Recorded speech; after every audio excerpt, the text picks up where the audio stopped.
is the Speakeasy podcast where we talk about the behind the scenes of what it is to be the successfully paid speaker or author. I am your host, Altavis Pelzer, that part, founder of the World Voice League, a virtual network of female speakers coming together to impact social change. Guys, I am excited about today's topic. I know you saw the title. I know you probably like, when it comes to sales, we kind of get a little antsy, we kind of get a little squeamish, but sales is the way that you are able to scale your business as a speaker. Because guess what?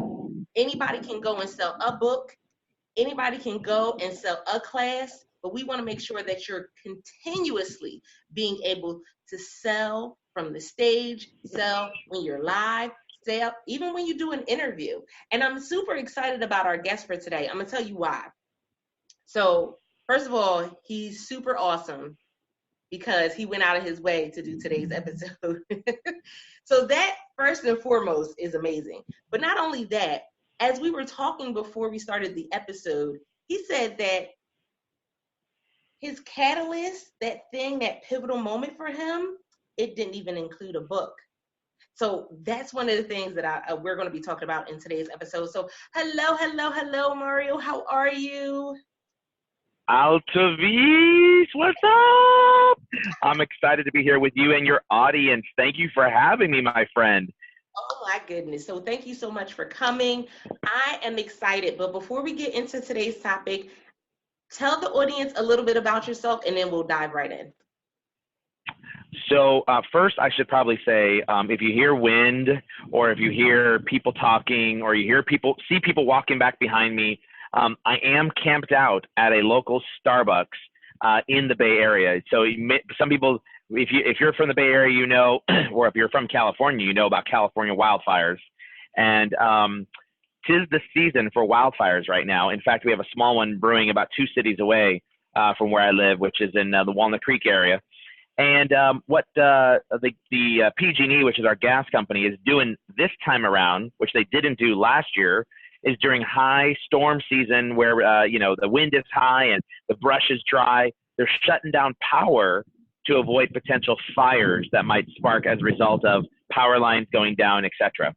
So my house is somehow in the foothills of these zones, and they shut down power, man. They shut down power. So I don't have any power at my house, and I had to run over here to Starbucks, camp out on my phone using Zoom, and I've got all this wind and background, and people look at me like I'm crazy because I'm talking so loud out here. So, in any case, excited to be with you guys, and so that's the wind. That explains the background noise. That also explains on video, if you're watching this on Facebook Live, why you might see folks walking back and forth behind me. And I'm trying to keep everybody away, Altavis. I'm trying, keep your distance. I even told everybody I'm getting on a call. I might be a little loud, so bear with me. And they're like, okay. But they all left. They all decided to leave. Oh, wow. They all left. See, and they left and they could have learned something amazing. They don't know. Hey, you never know. Maybe so. So, we got the opportunity to talk a little bit before we started the call for today. And it was, I want to start at this point because one of the things that I'm always telling people and pushing people to understand is that if you're an author, you're an entrepreneur. If you're a speaker, you're an entrepreneur. There is room for you to utilize all three. But I always tell people that your book is an asset. It's a business card, an expensive business card, pretty much. And one of the things that you talked about was that when you got this moment, this great opportunity, you did it without a book. Yeah, well, I mean, your original question to me was, tell us a little bit about yourself. And I went on a long monologue about the California wildfires. So let me touch on that. But let me first start out with the first question, which is a little bit about myself that will lead into this book concept, right? So I've been in business, in B2B business sales for 22 years.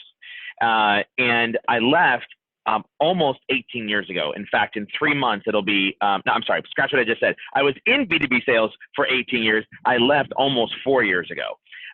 And so in 3 months, it'll be 4 years since I left corporate business.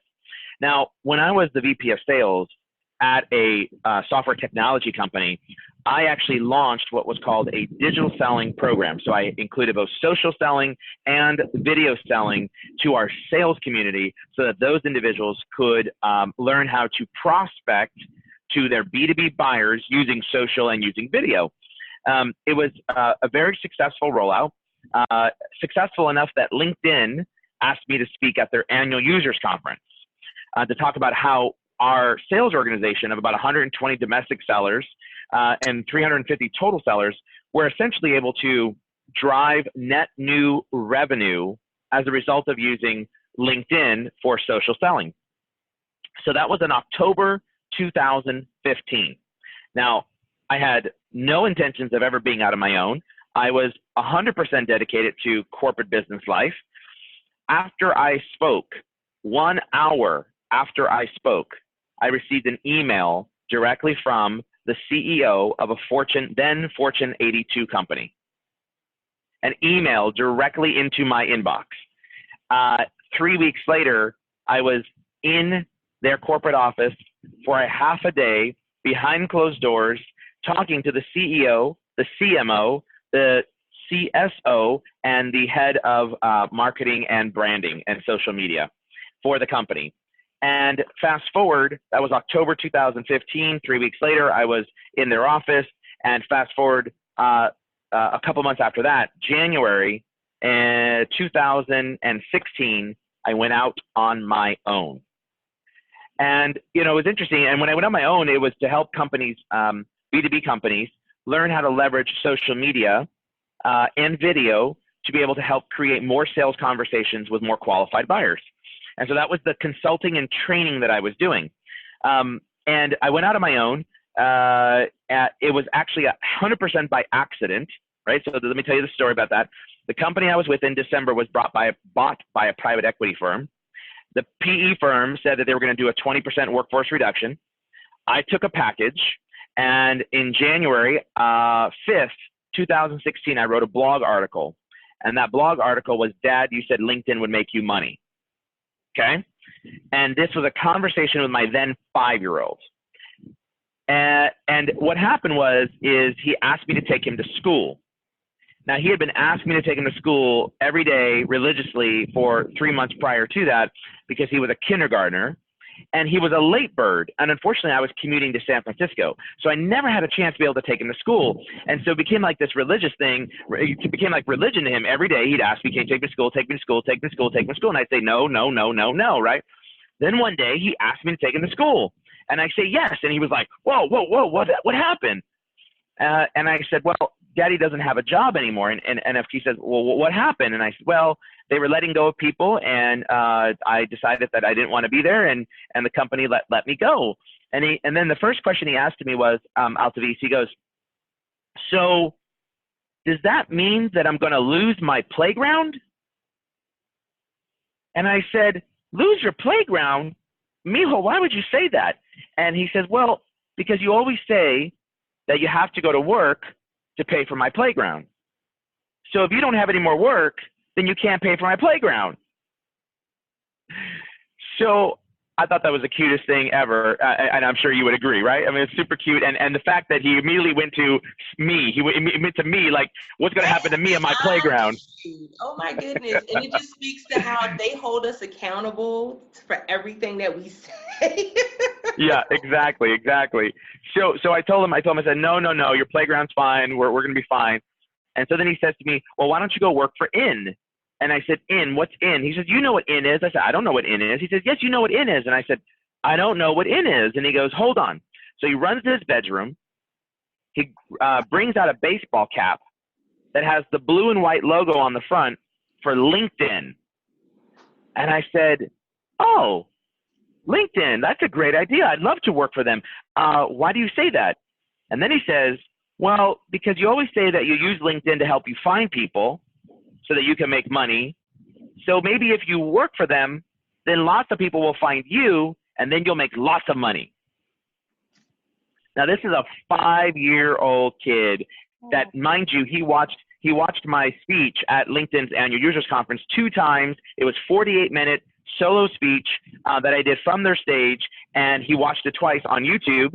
That's because he wanted, I guess, what he wanted to do, but apparently he learned something. Now, what was crazy about this was what a 5-year-old identified was that if you used LinkedIn to brand yourself, to help you find and engage and connect with buyers, it would equal money. Like, that's what he understood from my speech. And that's pretty darn intelligent. You know what I mean? That's pretty awesome. So I published this whole article on January 5th. 4 days after I published it, the head of worldwide sales operations for a small company that we all know of, a Fortune 100, reached out to me and said, hey, I saw your blog article. Since you're out of a job, would you like to come help us launch a social selling program at our company? 5 days after that, in-mail, by the way, that was an in-mail. The head of worldwide sales operations reached out to me through a LinkedIn in-mail, which means we weren't connected, and he had received my video of me speaking and my blog article. He was the 14th person to have received it. Okay, the 14th person. They forwarded until it got to him, and he watched it. So he called me. Now, 5 days after that, I received a phone call from the head of America's marketing from a small company by the name of Cisco. Now, Cisco happened to be sitting in the audience when I was speaking at LinkedIn's event. And therefore, he said, hey, I got your blog article. Since you're out of a job, why don't you come help us? And so what happened was I went to my wife and I said, baby, I got good news and I got bad news. And she said, well, what's the bad news? I said, the bad news is we have to start a company. And she said, what? What are you talking about? Now, by the way, this all happened. All of these contracts came in 3 weeks after I published that blog article. 3 weeks.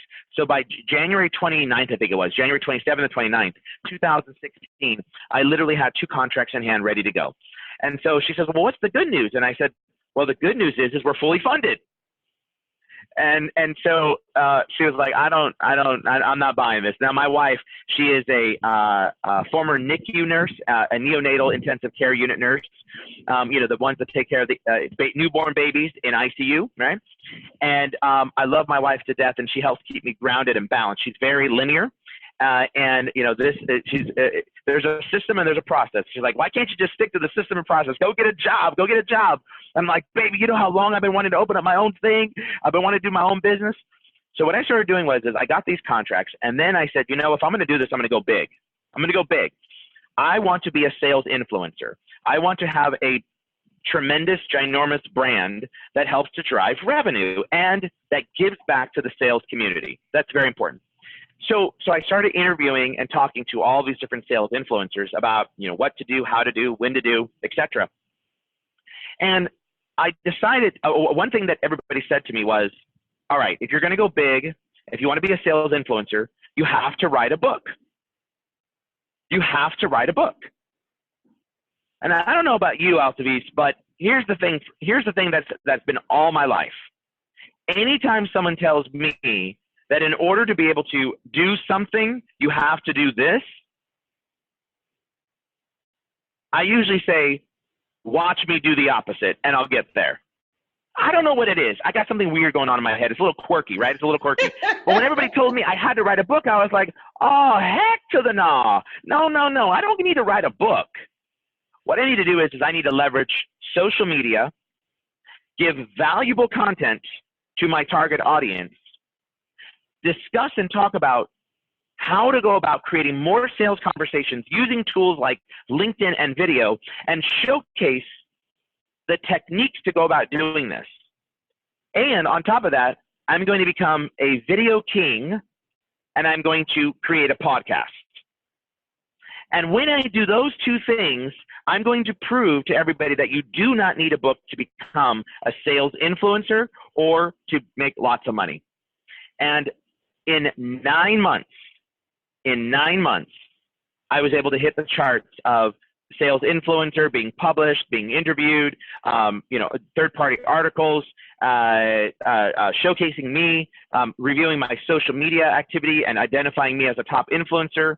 And we went from just a couple thousand followers to now me personally, just on LinkedIn alone, nearly 27,000 followers on LinkedIn. And if you look at Twitter, and that combined, hundreds of thousands of followers. Now, if you look at the entire company that we have, which is Vengresso, I am now the CEO of Vengresso. And I'll tell you that story if you want to hear about how Vengresso came to be, because it's actually quite unique, and it all created from the first company I had.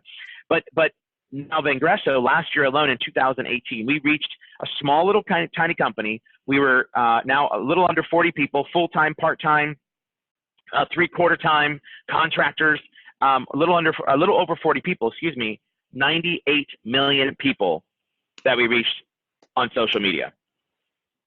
Now, mind you, this is over a almost 4-year journey, right? And I kind of like just collapsed the whole story into 4 years.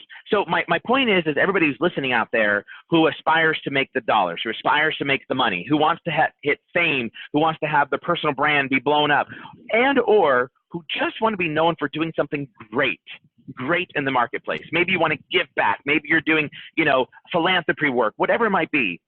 There is a formula, and that formula that I implemented then is what we are now teaching B2B sales organizations. And this year, April 4th, we launched our Selling with LinkedIn for Individuals course for folks that are entrepreneurs, solopreneurs, small business owners, that if you go to gotsalesconversations.com, gotsalesconversations.com, kind of like got milk, right? Go to gotsalesconversations.com. You will be able to find everything you need to know about how to leverage LinkedIn to, one, and most importantly, make money, and two, to develop your personal brand. And I think that's very important that people understand that my intention was to not just become a poor sales influencer or a poor book author or a poor podcaster. Like, the key is to be able to make money, monetize this. And that's what you have to be thinking about is I'm either going to go all in on monetizing what I'm doing, or I'm going to go all in on doing a philanthropy type work, and I know I'm not going to get anything back. So you can those could be your two goals, and that's okay. But generally it's like, you can't like, I'm going to write a book and then do nothing with it. It's not going to happen. So you got to work. So that was a very, very long story to answer two of your questions, and I'm sorry it took so long. No, that was absolutely amazing. There were so many different points that you hit. For one, with not necessarily having to have the book, but what I did love was that you still produced content. You gave content and you shared your story. Because I tell people 100%. That's what it's all about. It's about the storytelling, it's about the content. And that journey in becoming the influencer, a lot of people want to be on that journey. They want to be the influencer, and they don't see the behind the scenes of what it really takes. Yeah, absolutely. No, you're 100% right. I mean, you cannot make money and find your target audience by not providing value. Let me repeat that. You cannot make money and find your target audience by not providing value, right? So you have to give value to get value, right? So that's very important, that it all starts from content, and it all starts with great thought leadership. And most people say, well, I don't know how to write. I'm not a writer. I suck at writing. Are you kidding me? My CMO tears apart all my content. Like, I am horrible at writing. But here's what I am good at. I'm good at speaking. And that's why I chose to go the video route and the podcast route, because I wanted to play to my strengths. From a writing perspective, do I have enough content now to be able to assemble a book? Absolutely. Yes, I do have enough content. But from a skills perspective, my skill was all about the voice. So if I could leverage video, my face, expressions, nonverbal cues, passion, all those things, and combine that with a podcast, now I could accelerate. Now, but it's very important you understand, in the beginning, in that first 9 months, from the time that I started to when I started hitting sales influencer status, I did not have a podcast. I did not have a podcast. I didn't launch a podcast until month 13 or 14 that I was out on my own. But I did I did leverage video, and that was very important to understand that I needed to be able to bring valuable content.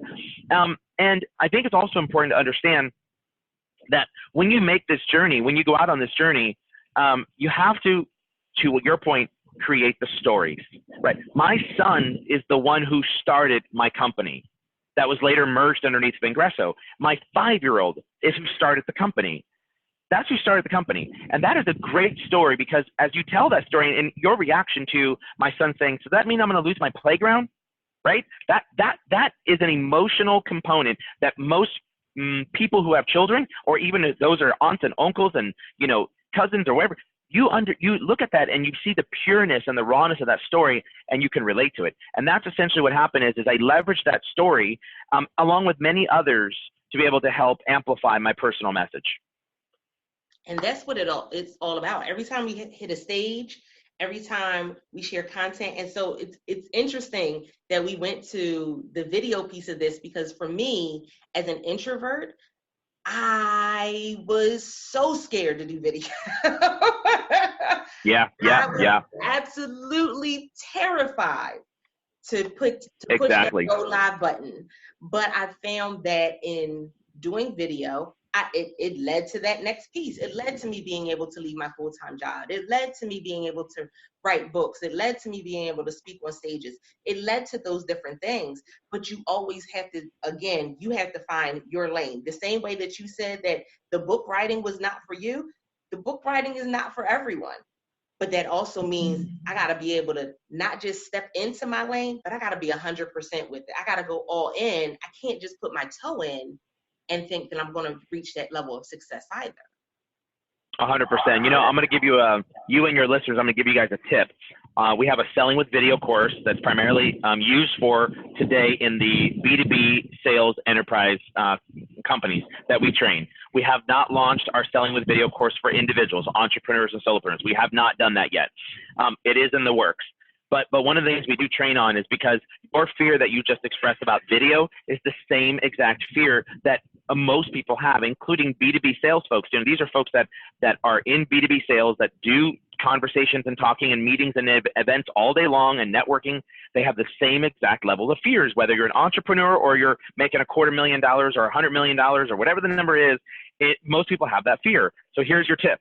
Okay, this is the same exact tip. And I'm gonna rationalize this. I'm gonna ask you a question, and I'll get your answer, and you'll understand the point. Okay, so Altavis, when you go to a prospect meeting, face to face, you go to meet someone face to face, right? And every one of us do. We meet our customers face to face. We shake their hands. We go to the networking events. We meet face to face at a networking event. Somewhere along that we meet somebody, trade show, whatever. Do you meet them? Do you walk up to them, and when you meet them, do you walk up to them, and do you have a bag over your face? No. No, you don't have a bag over your face.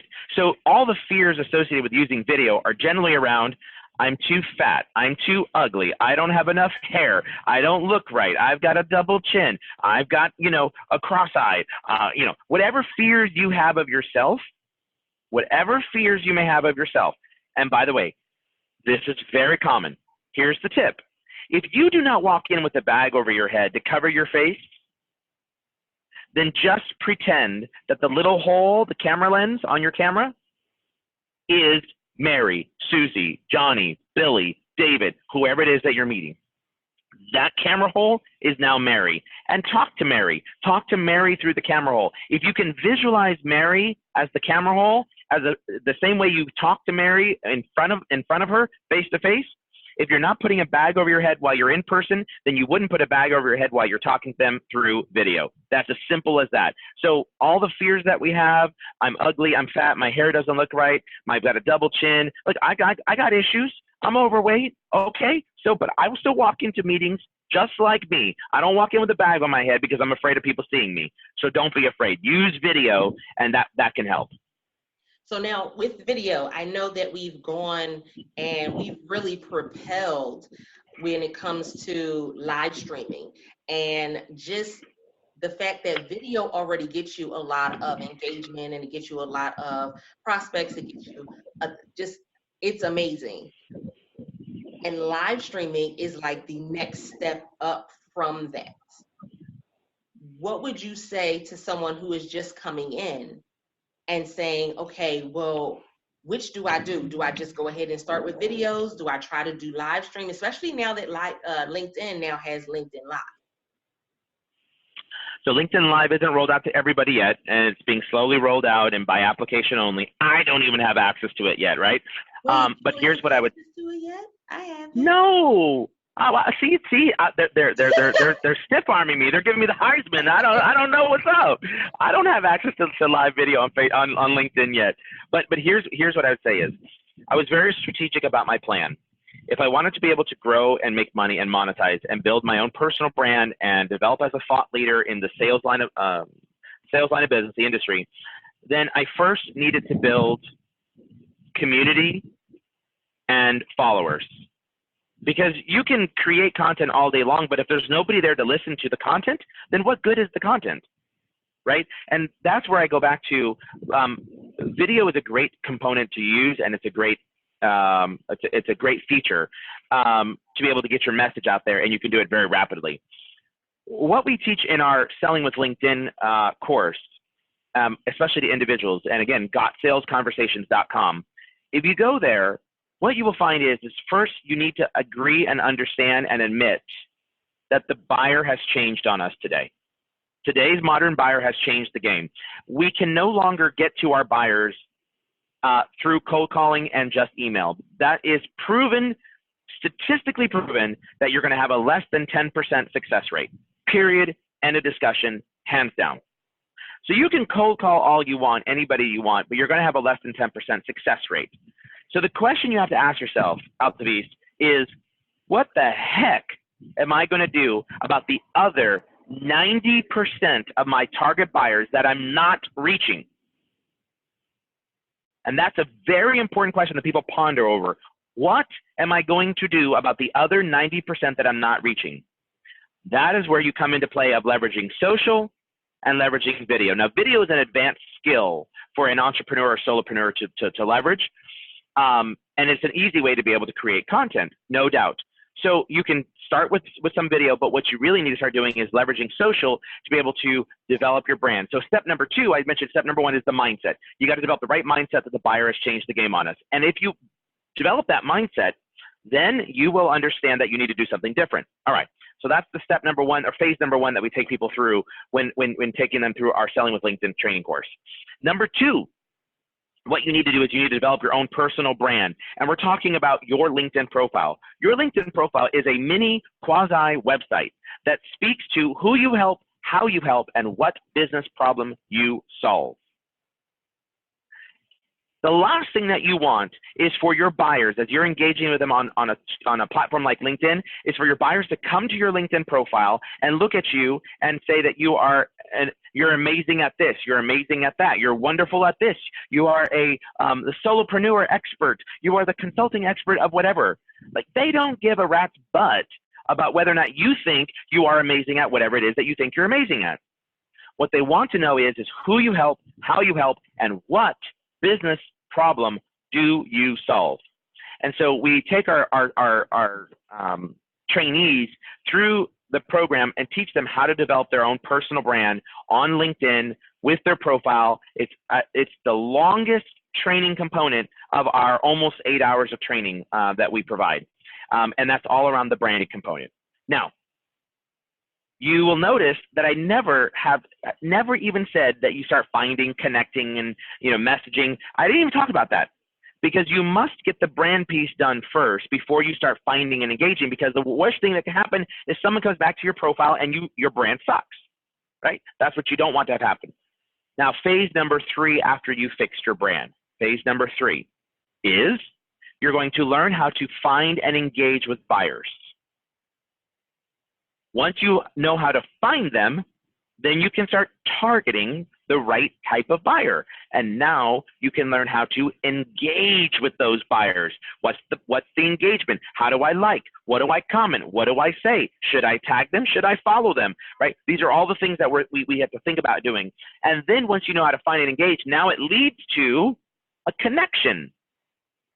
And that connection, you warm them up, you create the connection. That connection now can turn into a conversation. So we call it the C to C, turn every connection into a conversation. But to convert them into a conversation, you have to learn how to use what's called the PVC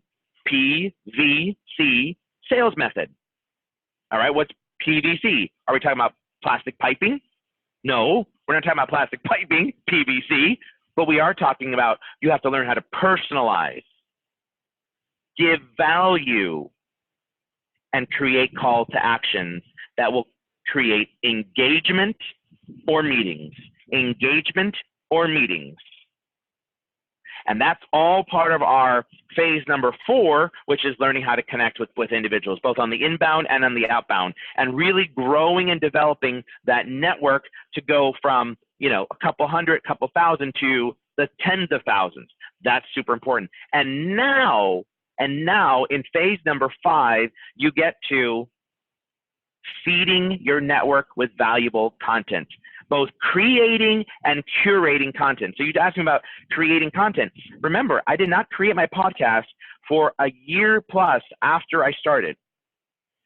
I also didn't start with video right out of the gate. I started with video a few months afterwards to create some content because I needed content to be able to create the message when I connected with somebody. So I started putting all this together, right? And so that having been said, that was phase 5, which is learn how to feed your network. And phase number 6, which is the final phase, is what's the cadence? Now I've learned how to brand myself, how to find and engage, how to connect, how to welcome somebody into my network, how to turn it into a conversation, how to feed my network with valuable content, whether I'm creating or I'm curating content. Now what's the final step? And that is a cadence. What do I do as an entrepreneur and as a solopreneur, as a small business owner, as a speaker, as an author, whoever? What do I do on a day-over-day basis? And it's amazing to me how many aspiring book authors still have not figured out, speakers still have not figured out how to leverage social media and what they need to do on a day-to-day basis. Because at the end of the day, whether you're an author, whether you're a speaker, whether you're a soloist, a solopreneur, an entrepreneur, you sell something. You sell something. You are a salesperson. At the end of the day, you are a salesperson. I don't care what you think. You're not a thought leader. You're a salesperson that has mastered the art of thought leadership. And at the end of the day, you need to develop a cadence and do something every single day to be able to continue to drive your business. Whew, I'm done. Take a break. Oh my goodness, so many nuggets. You guys, those of you that are watching us live, we appreciate you guys. I see you guys in the comments.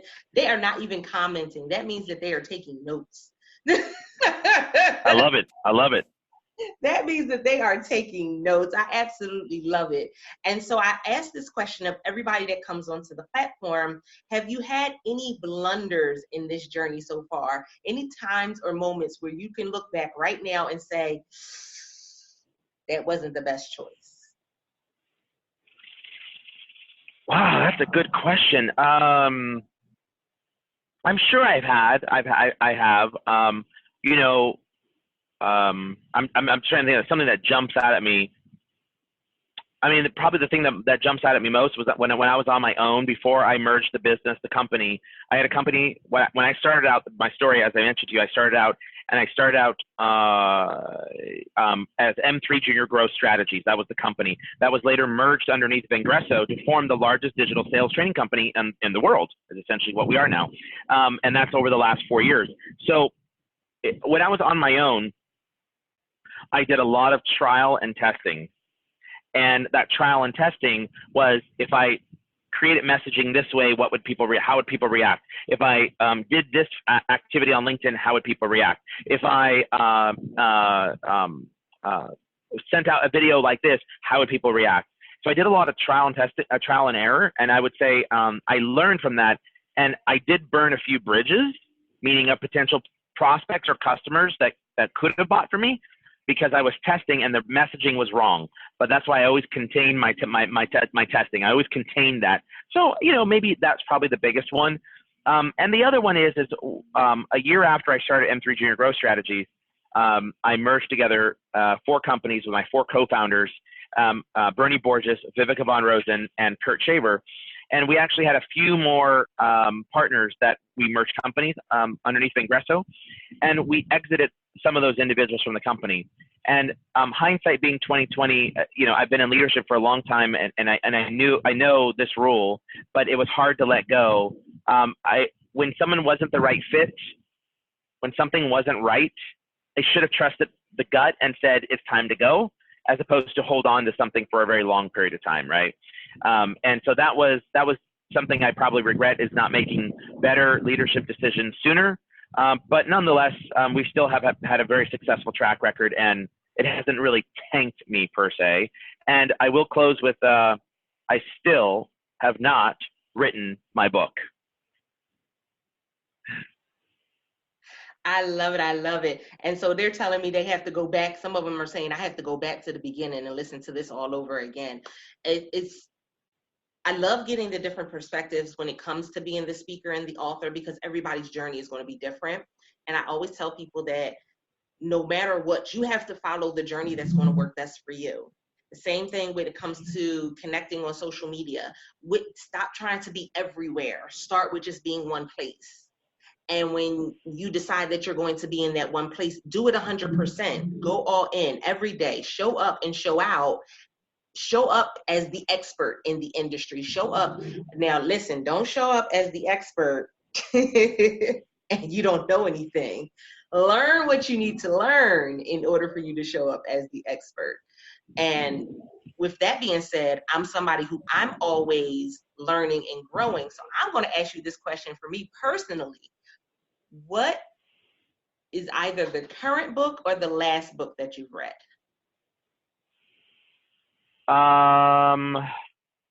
Well, the last book that I read, okay, so let me start out with two things. One, I hate reading books. I am not a book reader, and I don't like being at a beach and reading a book. That's just not me. I'm a very short attention span, and I'd rather consume content in 5-minute increments, which are blogs, and or videos in a couple-minute increments, right? So that's what I would rather do, and I have always been that way from the beginning of time, which is probably one of the reasons why I haven't written my book yet. But I did pick up a book, and I did read it recently, and it was by Tiffany Bova, a friend of mine over there at Salesforce, and it was called Growth. And it was all around scaling businesses and scaling companies. And she used a lot of phenomenal examples, from Starbucks to, oh my God, what's the makeup line that has all the stores, Sephora, from Starbucks to Sephora, and a number of other different examples. And it was really insightful, because as I take our company and we scale this company, right? Like I was an entrepreneur 4 years ago, a soloist by myself. I got a little message here. Okay, here we go. I started as an entrepreneur, and now we've grown and scaled this. That to me was a very important book. And so it was helpful to be able to see other people's stories and strategies on how to address growth. So that was probably the last book I read, which was this year. Good. I love that. Oh my goodness. I'm the opposite, but I found that I go back and forth with Audible. So me and Audible are best friends, because I can go and listen to it as I'm doing my walk or my run and things of that nature. So yeah. I'm always reading a book per se, but always getting that information. But he just gave you a bomb. He just dropped a gem on you guys. And I want to reiterate it before I have him close out, is blogs, 5-minute increments, video, short increments. Did y'all catch that, Jim? I hope you caught it. I repeated it for those who were in the cheap seats, just in case. I needed you to catch that, Jim, because a lot of times we think we have to be on for hours and hours, and we don't. Catch the gem. Blog. Yeah, absolutely. 5-minute read, video, short videos. That part. So thank you so much for being on today. I absolutely loved today's episode. I want you to let everyone know how they can get in contact with you and find out more about you. Sure. So I'm all over social media. You can't miss me. The only thing that I do mostly hide is my Facebook. That's my personal time, and I'll let you in when we become friends. So don't try to connect me on Facebook, but absolutely on LinkedIn and on Twitter and on Instagram. And on LinkedIn, Mario Martinez Jr. I'm the CEO of Ingresso. That's V as in Victor, Engreso. And if you want to learn how to leverage LinkedIn first, to be able to make money and develop your brand so that you can accelerate your sales pipeline and develop yourself as a speaker, as a coach, as an author, as an entrepreneur, a solopreneur, go to gotsalesconversations.com, gotsalesconversations.com. I absolutely love it. So I got some greats and some thank yous in the comments. Thank you to our viewers and listeners who catch us live.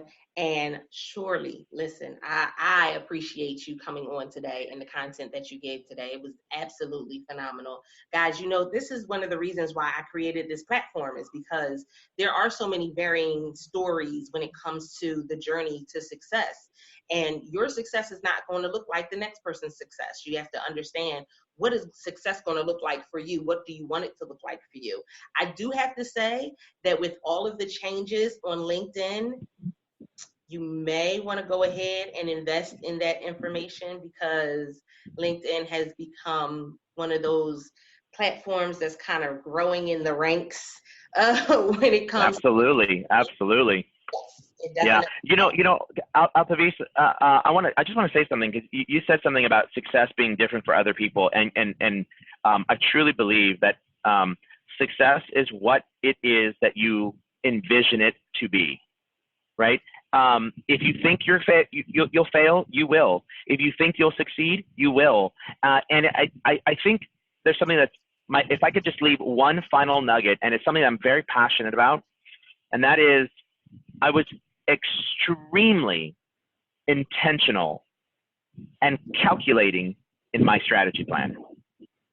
I was extremely intentional and calculating in my strategy plan that created who I am today and the brand that we've developed today.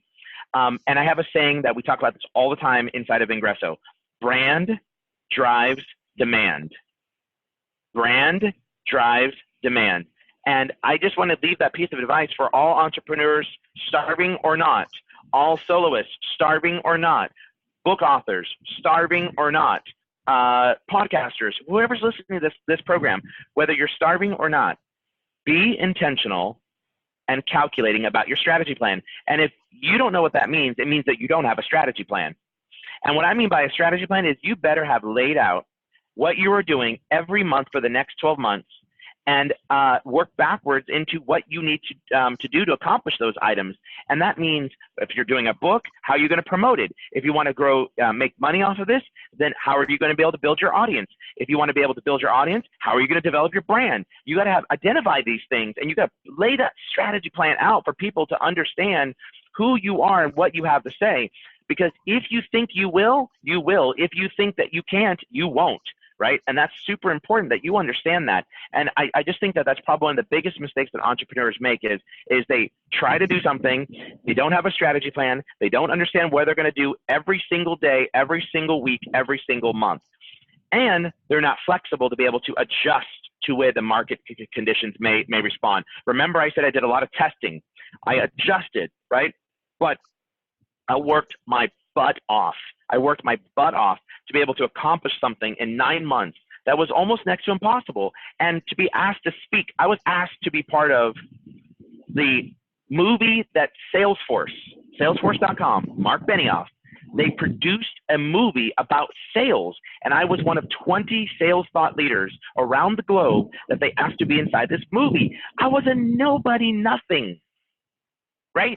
But I used social media. I was very intentional. I had good thought leadership. I developed my thoughts through both video as well as through written form.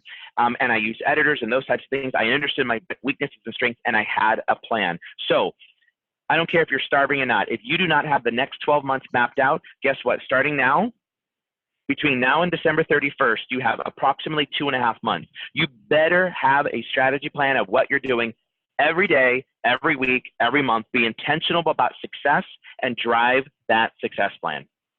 That's it, 100%. I can't even say anything better than that. Except, guys, if this particular episode resonated with you, go on over to Apple Podcasts and leave us a review, bit.ly/Speakeasy Podcast Show, and let us know how this particular episode resonated with you, if you liked it, if you loved it, if you still feeling that twinge of fear. That's okay. This is why we have these types of conversations. I appreciate each and every one of you because, again, without the Speakeasy podcast listeners, there would be no Speakeasy podcast. Guys, I appreciate you guys. I am your host, Out to These Pelzer. And until next time, guys, don't forget to press it out. See ya.